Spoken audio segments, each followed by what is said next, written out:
Vladimir Putin claims that there's a coup going on against him, but is the reality much less interesting, but also much worse for the regime? I'm Paul, U.S. Army combat veteran.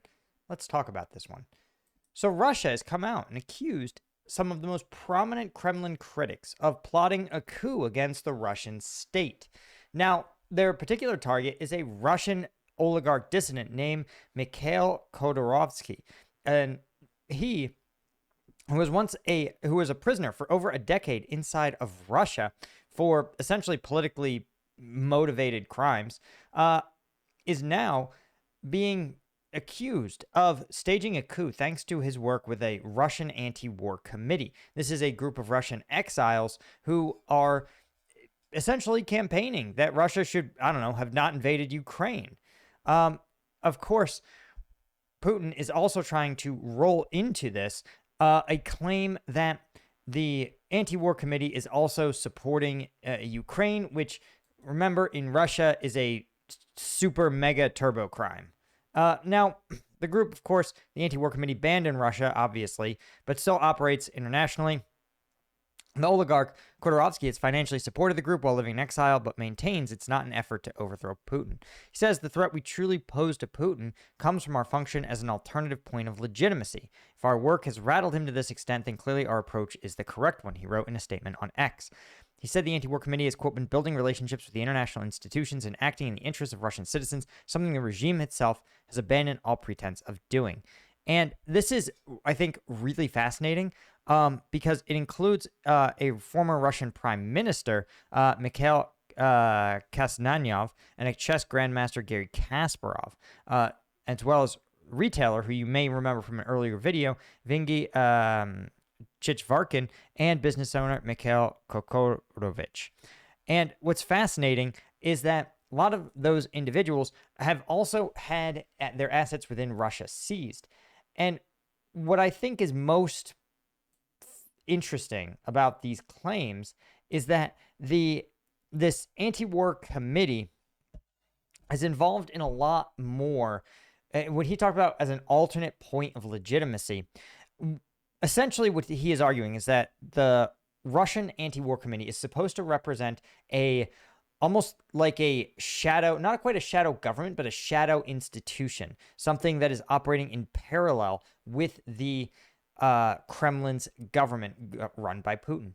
And they're meant to contrast a different value system and a different perspective. Like what would a westernized government look like? Well, the answer is these guys. So that you could on one hand think of them as kind of a Russian government in exile, but that's not quite accurate. It would be more appropriate to say, like, think of them as like a Russian think tank or a Russian NGO in exile. But what is most fascinating about this is that these guys really aren't that prominent or public or like they're not really anywhere near close to staging a coup. So why then would Putin choose now to accuse them of staging a coup against the Russian state? And this is where I think things get most interesting, because for Putin, one, it helps him in a couple of ways. The first is that, of course, once you have a coup attempt, you are justified in a crackdown, and you get to gin up a bunch of enemies that you didn't have before, right? You notice that even Trump is using the language of a coup or an insurrection to justify a lot of his deployment of the military to to cities and states that voted against him. Without that intellectual scaffolding, fake or not, the justification sort of falls apart, right? And so I think on one hand, that's a simple part of it, right? It allows Putin to warrant a crackdown on opposition or even people who aren't sufficiently pro-regime.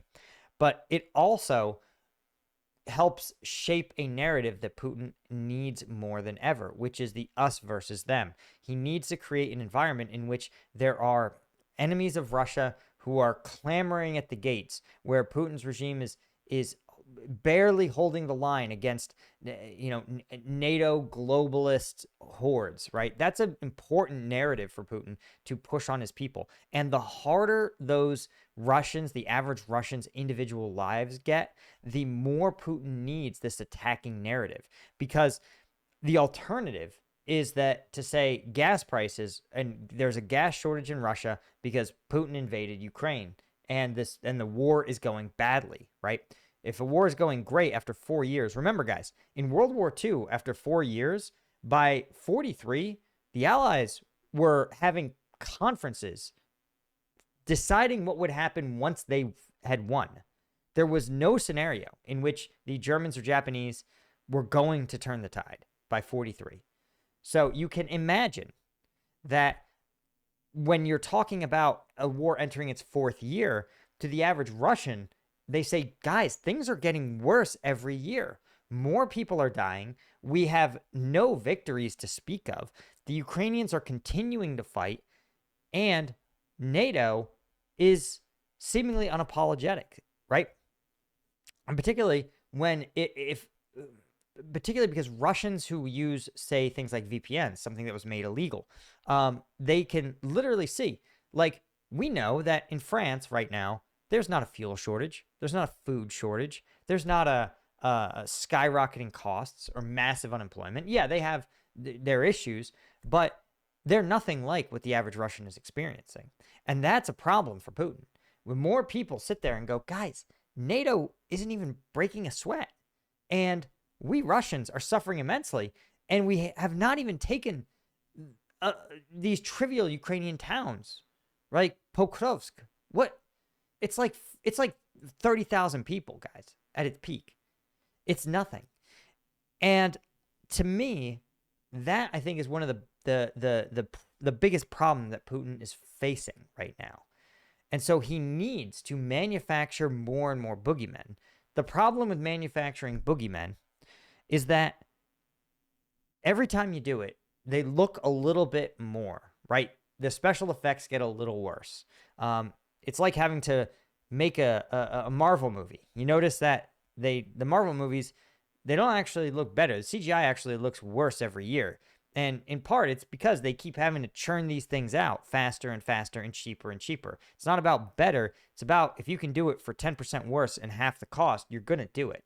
But at some point, you're going to go, if it's 10% cheaper every year or 10% worse every year, at some point, you're going to look around and go, this sucks. So just like the fact that Marvel villains now look cringy and stupid, similarly, Putin's own villains are increasingly looking cringy and stupid. It's one thing to say, listen, NATO's got it out for us. They're big, they're scary, they have huge tanks, and only through the efforts of us, the Putin regime, can we possibly hold them back. But at this point, they go, hey, NATO, I don't think NATO's trying to come for us here.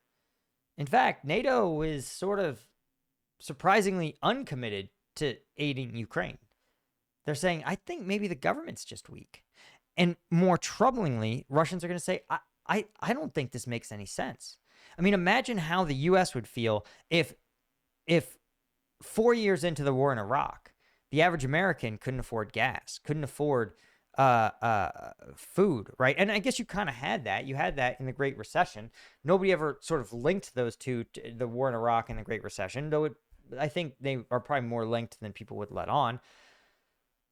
But imagine if in people's minds, they directly connected it. Like if they were like, hey, we can't afford food because like Iraqi terrorists have, been bombing trucks that bring food into the US, right? Like that, Americans would be pretty pissed. They'd be like, hey, dudes, this war was a waste of time.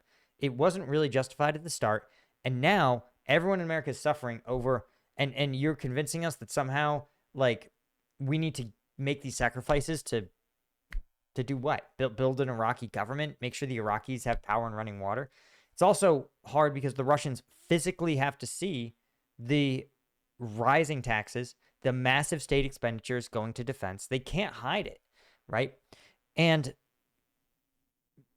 the average Russian is going to sit there and go, listen, I see the crumbling public infrastructure. I see the massive unemployment. I see the out of control inflation. And I see the government spending a third or more of its budget on this war, on destroying Ukraine. They go, even if you thought the war was justified, it's not justified at every cost. All of this is why Putin has to take this small NGO that is positioning itself as a Russian opposition group in the West and remanufacture them into a giant boogeyman, a huge, insidious threat. And the question is, how much longer are Russians going to buy it? I don't know. But everyone has ideals until they're hungry. You get hungry enough, and suddenly your only ideal becomes your next meal. And I think we're starting to see that with the Russian people, and particularly Russian oligarchs, who, again, to the average person, starving to death is like a billionaire having to cut back on their private jet. Like, once you tell a billionaire they can only fly their private jet a couple times a month, you know, suddenly every one of their values goes out the window, right? You look at somebody like Peter Thiel, who's like, you're going to have, sorry, man, interest rates are a little higher. You're going to have to pay a little bit more before people loan you money. And he goes, democracy has failed. We need to destroy democracy. It's incompatible with my freedom to get fucking cheap money. It's like, okay, Pete, like, you doing okay in there, buddy? Anyway, guys, we'll keep you posted as Putin and his government become more and more unhinged. And, of course, hit that like button, hit subscribe, and join us. By the way, we're on Spotify now. Thanks to Yanko Georgiev, Bastian Himmling, Michael Fry, Christine Schulman, Chris Holmes, Deborah Oppenheimer, and our Lieutenant Tier members. Couldn't do it without you. See ya. Cheers.